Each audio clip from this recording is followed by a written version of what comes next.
Alors, petite actu sur h2mobile.fr concernant la conversion de véhicules à hydrogène bientôt autorisée en France.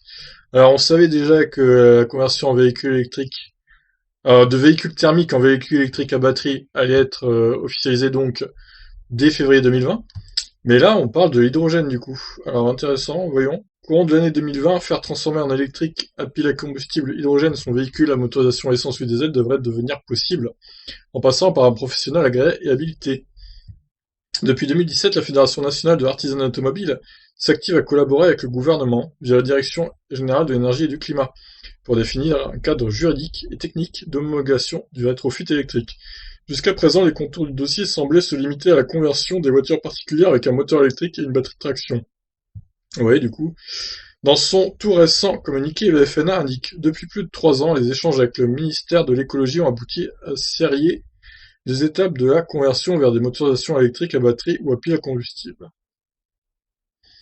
Président de la branche maintenance-vente et plus particulièrement chargé des questions liées à l'électromobilité, Jérémy Quentin envisage principalement la conversion à pile à hydrogène pour les véhicules lourds. À travers son entreprise Ineo, basée en Vendée, il prévoit d'avoir lui-même à procéder à de telles transformations.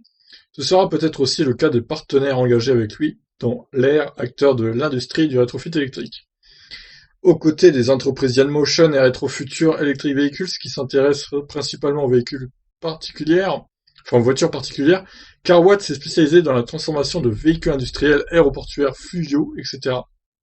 Une palette pour laquelle la solution H2 paraît désormais idéale, voire incontournable. Oui, c'est sûr que bon, sur les gros camions, les gros bus, même les bateaux et tout, c'est clair que pour moi l'hydrogène est un peu mieux que les batteries quand même, hein, clairement. Parce que là, si c'est pour embarquer des tonnes et des tonnes de batteries, ça sert à rien non plus, quoi. Déjà autorisé dans différents pays européens, parfois avec une très grande liberté, le rétrofit ne pourrait être réalisé en France que par un professionnel agréé et habilité. Groupe motopropulseur électrique, freinage, certification des accumulateurs, puissance, autonomie, poids max, dont sa répartition du véhicule, composants électriques, hauteur de caisse, suspension sont passés en revue tout en conservant les fonctions de sécurité active et passive, conformément à l'origine du véhicule.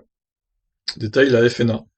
À l'issue du parcours, les engins convertis devront être en parfait état à tous les niveaux et répondre aux exigences en vigueur en termes de sécurité.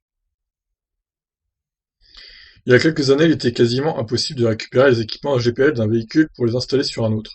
En plus de militer pour que le rétrofit électrique soit éligible au bonus environnemental du gouvernement, alors ça, bonne chance, la FNA a poussé les pions de telle sorte que l'architecture soit portable sur un autre véhicule du même type. C'est pas mal ça. Ce qui est particulièrement intéressant pour les flottes d'entreprises. Imaginons le cas d'une société de messagerie qui exploite des dizaines d'exemplaires du même modèle utilitaire. Au bout de quelques années, plusieurs d'entre eux déjà convertis sortiront du parc, mais leur groupe motopropulseur électrique à pile à hydrogène pourront permettre de modifier des véhicules plus récents. Le texte est parti à Bruxelles pour présentation aux autres pays européens. Il reviendra en février à la DGEC, assure Jérémy Quentin. C'est alors qu'il devrait déboucher sur des articles modifiant la législation française. En plus de soutenir la feuille de route de décarbonation de la mobilité, le rétrofit devrait dynamiser les emplois dans la filière de l'artisanat automobile. Tout est prêt et sur les rails, plus qu'une poignée de mois d'attente. Ah bah écoutez, oui, c'est bien, c'est bien, je trouve. Après voilà, faut que l'hydrogène s'améliore encore, mais pouvoir convertir des gros camions, des gros bus à l'hydrogène, dans un premier temps, je pense que c'est une bonne solution. Et bah, quand l'hydrogène sera abordable, moins polluant et tout, bah ça sera bien, même pour les voitures thermiques, pour les convertir à l'hydrogène. Donc qu'on puisse convertir une voiture thermique à batterie, en véhicule électrique à batterie ou en véhicule à pile à combustible hydrogène, c'est bien. Qu'on puisse faire les deux, c'est cool. Comme ça, les gens auront le choix. Bon, après, il faudra voir les prix, hein, parce que... Alors, lequel des deux sera moins cher? Est-ce que les véhicules électriques à batterie sont moins chers enfin, ce sera moins cher la conversion que les véhicules à pile à combustible? On sait pas, ou l'inverse? Je ne saurais pas vous dire, honnêtement, là, aucune idée. Franchement. Bon, ben, sur ce, je vous laisse réagir sur cette actu.